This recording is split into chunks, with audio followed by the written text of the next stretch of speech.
cursed minds of the interwebs. I'm Alexa, resident ooky spooky girly and Halloween performer, and today I'm back chatting about Ed and Lorraine once again.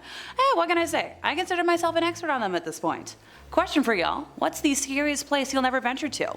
Let me know in the comments, and welcome to the top 5 cursed places that Ed and Lorraine Warren wouldn't dare to enter. Number 5, the Amityville House. Technically, yes, they did enter that home during their original investigation, but bear with me here. So nestled in the quiet town of Amityville, New York, this unassuming suburban residence hides, quite the dark and twisted history if you don't know what you're looking at. If you don't know the story, in the winter of 1974, the Lutz family moved into this seemingly idyllic, Dutch colonial home, only to flee in terror about 28 days later. They claim to have been tormented by supernatural forces, unseen entities that left them sleepless, drained, and in constant fear for their lives. A year before their arrival, the house had been the scene of a horrific mass killing spree. Ronald DeFeo Jr. had methodically slain his entire family in their sleep, claiming sinister voices compelled him to commit the heinous act. Ed and Lorraine were called in to help with the horrors the Lutz family was experiencing, and during a question and answer session back in 2013, Lorraine was asked what was the scariest case that she ever worked on, and her answer? Amityville was horrible, honey. It was absolutely horrible. It followed her and Ed straight across the country, and she will never go in the Amityville house ever again. That's the only one. Well, there you have it, folks. Direct quote. Lorraine Warren would have never gone back to that house. Number 4, the Abbey of the Black Hag. Locally known as St. Catherine's Abbey, or simply as Old Abbey, it's located roughly 2 miles east of the village of Shinagolden in the townland of Old Abbey. If I got any of those wrong, I apologize. I swear I looked up pronunciations. One of the earliest recorded nunneries in Ireland, with its first official record being around 1298, it was built on land donated by John Fitzthomas, and has the typical layout for abbeys of its time, with a dining hall, cells, isolated meditation areas, and other rooms still able to be identified amongst the ruins today. During the 15th century, there was a major battle for supremacy in the area between the Earl Fitzgerald and the prestigious Butler family, of which the Earldom of Ormond belonged. It got to such an extent that the local bishop was known to pray for peace between the families at masses. During one of the nightly attacks, Earl Fitzgerald attempted to get his wife to safety, but as he was pulling her onto his horse, an arrow pierced her thigh, shattering the bone and spraying red bodily fluids. As he rode on, the Countess appeared to have succumbed to her injury, leading the Earl to seek sanctuary at St. Catherine's. The heartbroken man was certain his wife had passed, so he swiftly buried her beneath the altar and continued elsewhere to find safety for himself. But as the night went on, the nuns and residents began to hear hair-raising screams and made the decision to rebury the Countess in hopes of bringing her peace. When they dug up the body, they discovered her fingers were broken and nails had been torn off, with a very slow and heinous end of her life. To this day, it is believed that the Countess has been unable to find peace and continues to scream in anguish, waiting for her husband to save her from a fate truly worse than death. Moving slightly ahead in time, we also come to the Black Nun herself. Described as one in the order that wasn't content with being humble, helping others over herself and a servitude to God, she craved power. Hey, who doesn't?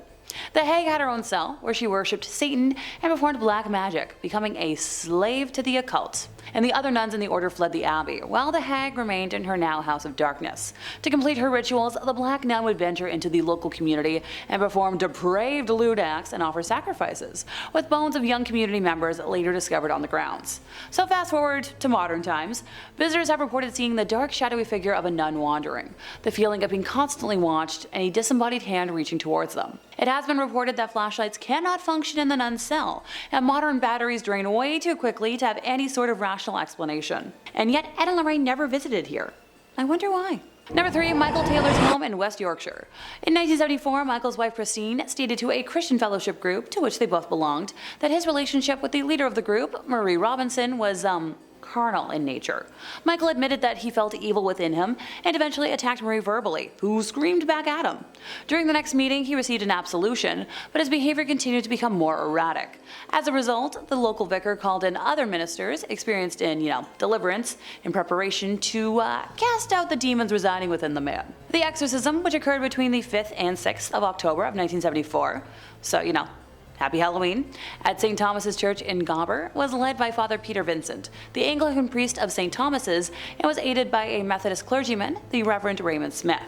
According to Bill Ellis, an authority on folklore and the occult in contemporary culture, the exorcists believed that they, had, in an all-night ceremony, invoked and cast out at least 40 demons, 40, including those of incest, bestiality, blasphemy, and lewdness. In the end, exhausted, they allowed Taylor to go home, although they felt that at least 3 demons were still left kicking around in the old noggin. And what do you know? While at home, Taylor brutally ended his wife, Christine, by attacking her with his bare hands, tearing her eyes and tongue out, and almost tearing her face off. Lovely. He was eventually found by a policeman, completely nude in the street and covered in red fluid. At his trial, he was acquitted on the grounds of insanity and was sent to Broadmoor Hospital for 2 years, then spent another 2 years in a secure ward before being released. And Ed and Lorraine never ever visited his house or tried to help with this case, which is bonkers to me. Number 2, the Bell Witch in Tennessee. In the early 1800s, John Bell moved his family from North Carolina to the Red River Bottomland in Robertson County, Tennessee, settling in the community that later became the present-day Adams, Tennessee. One day in 1817, John was inspecting his cornfield when he encountered a strange-looking animal sitting in the middle of a corn row. Describing it as having the body of a dog and the head of a rabbit, John fired several times at the being in shock when the animal simply vanished. He thought nothing more of the incident until later that night, when the family began hearing thumping sounds on the outside walls of their log home.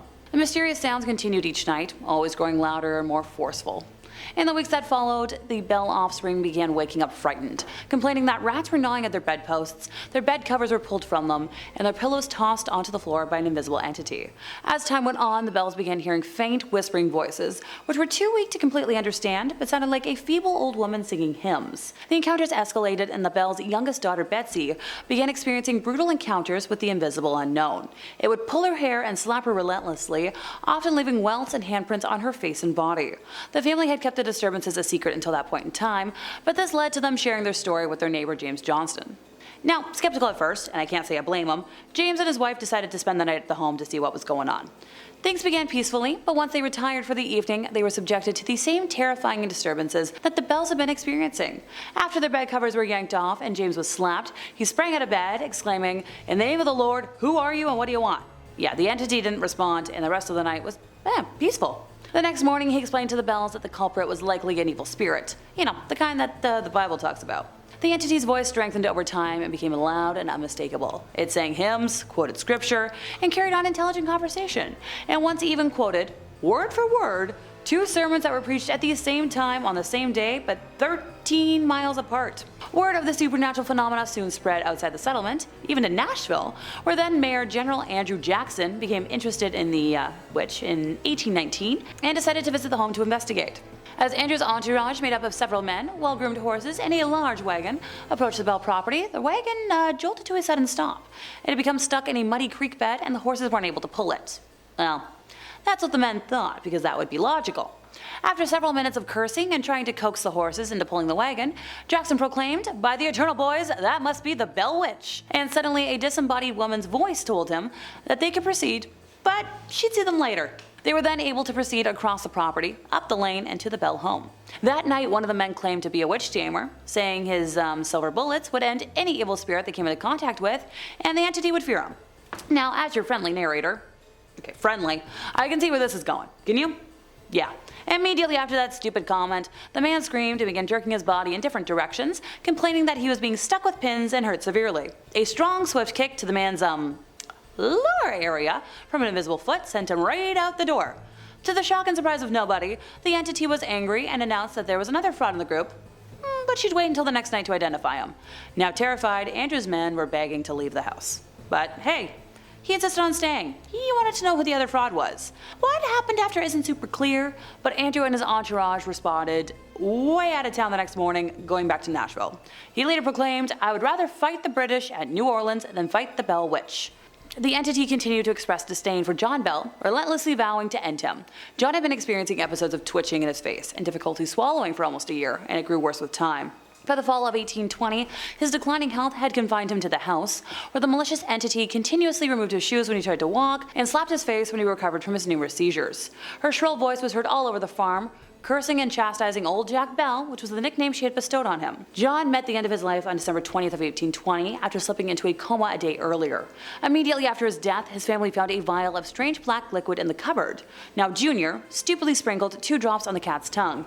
The cat jumped into the air, rolled over in midair, and passed before it hit the floor. The entity then exclaimed, "I gave old Jack a big dose of that last night, which fixed him." Now Junior tossed the mysterious vial into the fireplace, where it burst into a bright blue flame and went right up the chimney. So over time, Betsy became interested in Joshua Gardner, a young man who lived nearby, and with the blessings of their parents, they decided to marry. And everybody was happy about the engagement. Okay, almost. The evil, mysterious unknown became furious and repeatedly ordered Betsy not to marry Joshua. The young couple couldn't go to the river, the fields, or the cave without the entity being like, no, no. The constant pressure was more than Betsy could handle, and on Easter Monday of 1821, she called it off. No more engagement. Shortly after, the entity visited her mom, Lucy, and told her that it was leaving, but it'd be back in several years.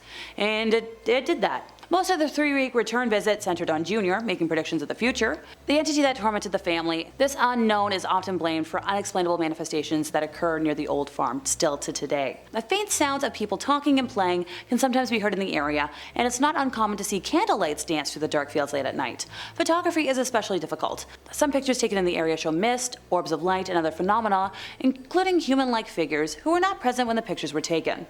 And yet, Ed and Lorraine never visited there, which is wild to me. Yeah, we can keep going. Number 1, Vlad the Impaler's Castle. Vlad the Impaler, a name that sends shivers down the spine, is infamous for his brutal reign of terror in 15th century Romania. His fortress, his lovely fortress, whose name I cannot say, is a place steeped in redness and darkness, perched ominously atop the Carpathian Mountains. But would Ed and Lorraine even dare to enter such a cursed place? Vlad's reign was marked by unspeakable cruelty. He impaled his enemies, leaving them to die in agonizing pain as a gruesome warning to others. The castle that bears his name witnessed horrors that defy description. The walls seemed to absorb the anguish of countless victims. So for the Warrens, who had faced malevolent spirits, demonic possessions, and haunted objects, this castle presents a unique challenge. It's not just about confronting the supernatural, it's about delving into a dark chapter of history where the horrors were all too human. The legends surrounding Vlad suggest that his spirit may still linger within the castle's cold stone walls, and if the tales are true, his presence could be more terrifying than any ghost or demon. But it's not just the historical atrocities that make this castle a daunting prospect. Its remote location, perched high in the mountains, adds an element of isolation and inaccessibility. The harsh terrain and unforgiving weather create an environment that's as inhospitable as the history it holds. For the Warrens, known for their unwavering dedication to investigating the paranormal, this castle might have been a line they won't cross. This castle might have been a line they wouldn't have crossed. The weight of history and the potential malevolence that resides might have been too much even for them. Hey, some places are cursed not only by the supernatural, but by the sheer weight of their own gruesome past. And that brings us to the end of our time, and I guess we'll never know for sure why Ed and Lorraine didn't visit most of these places. If you enjoyed my ramblings today, could you help us out by giving this video a like, subscribing if you aren't already, hit the bell for more Ed and Lorraine content from us here at Top 5 Scary Videos, and I'll see y'all next time, you lovely spooky people.